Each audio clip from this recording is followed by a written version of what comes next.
They're making the city better, but they're doing nothing for the people that the city belongs to. This is our city, but it's not our city anymore because they pushed us all out.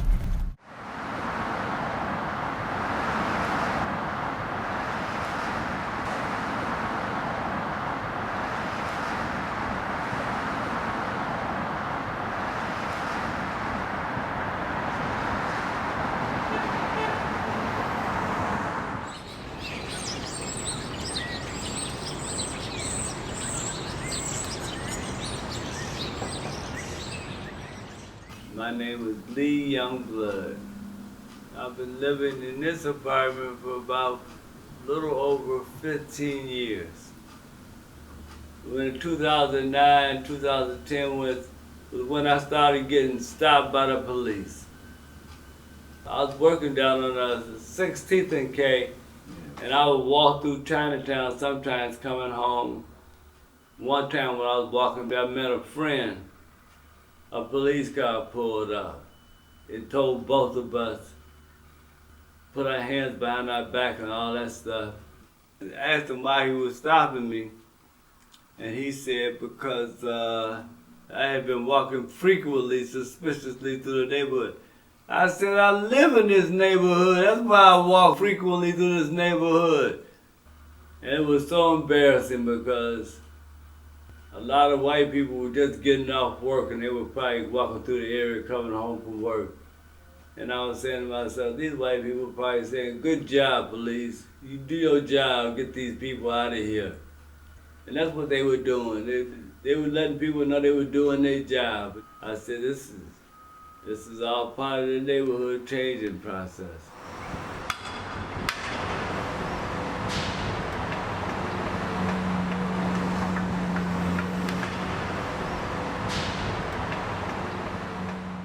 I kind of suspect that my days are probably numbered here because they built this tunnel down the street between 8th Street and E Street, building all those new places on top of the expressway. I think this area probably, somebody might buy this land pretty soon and it's just a matter of time. I figure I might have a couple years left. It's gotta be realistic.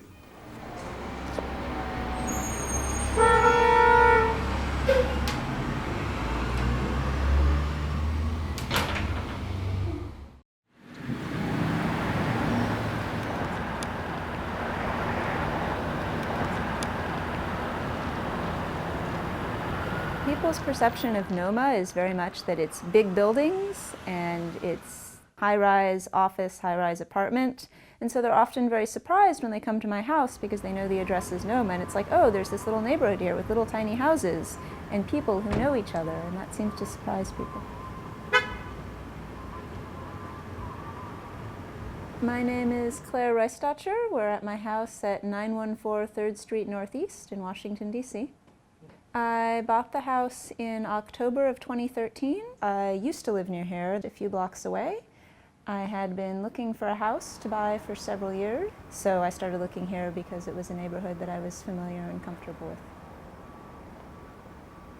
The neighborhood here is definitely less diverse than it was when I lived here before in 2006. Most of my neighbors are white, and even the black neighbors are mostly people who've moved here more recently. There's only a few houses that I know in the immediate block around me that are still occupied by the same families that have occupied them for decades.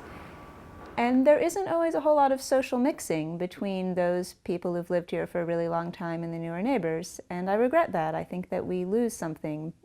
But at this point, the gentrification process on this end of H Street is pretty thorough. And I'm obviously a part of that. I didn't move here because of that, but I moved here because of the same forces that caused that.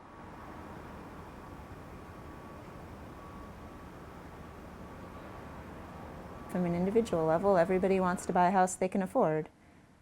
And if housing prices keep going up, that means you can't buy houses in the neighborhoods you've always lived in. The longtime homeowners at least get the consolation that they've just sold their house and made hopefully quite a lot of profit on it. The long-term renters, as the rents rise, get no consolation. They simply have to move somewhere else because they suddenly can't afford the rent.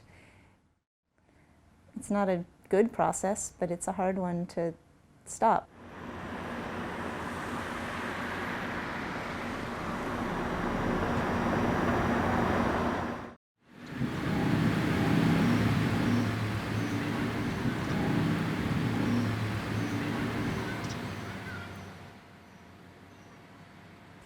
My name is Tabitha Adonia Bracey.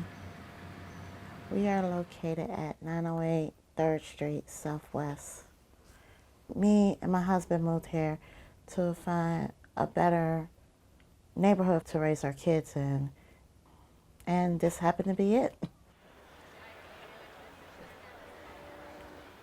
It's good that they're finally paying attention to the city, but it forces a lot of people out, and it seems that they prey on the elderly or, the low income.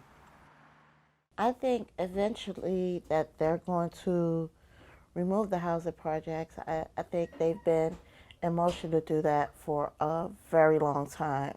And that's sad because a lot of people need DC housing, and places like here, the Greenleaf Housing Project or Berry Farms Housing Project, because not everybody can afford to live in, these buildings that they're building. Unless you really, really have a good job, you can't afford to live in the city.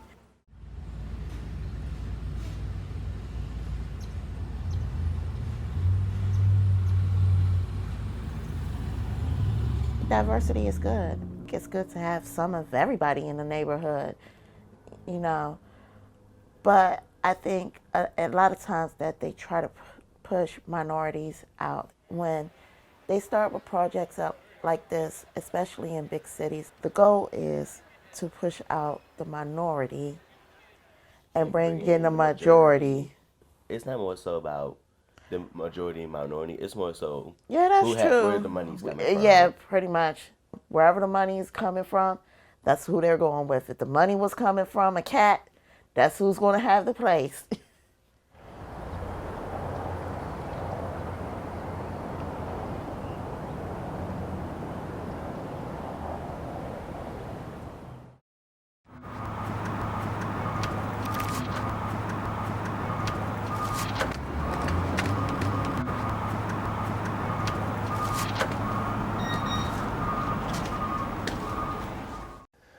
My name is Marshall Jackson, and we're at 912 3rd Street Southeast in Washington, D.C. We moved from Atlanta, Georgia, just over 2 months. I've been familiar with the area for at least 10 years, and it has evolved quite a bit. I believe the public housing projects were still here. It was not thought of as a desirable place to live. Now it's changed quite a bit. It's very walkable, feels very safe. There are lots of things to do. Good mix of people, a very diverse neighborhood. There's a certain percentage of the housing here that is set aside for lower income families. I think that's appropriate. A side effect of gentrification is that property values go up. Housing set-asides for lower income people are, one answer to that. I don't know if it's the only answer.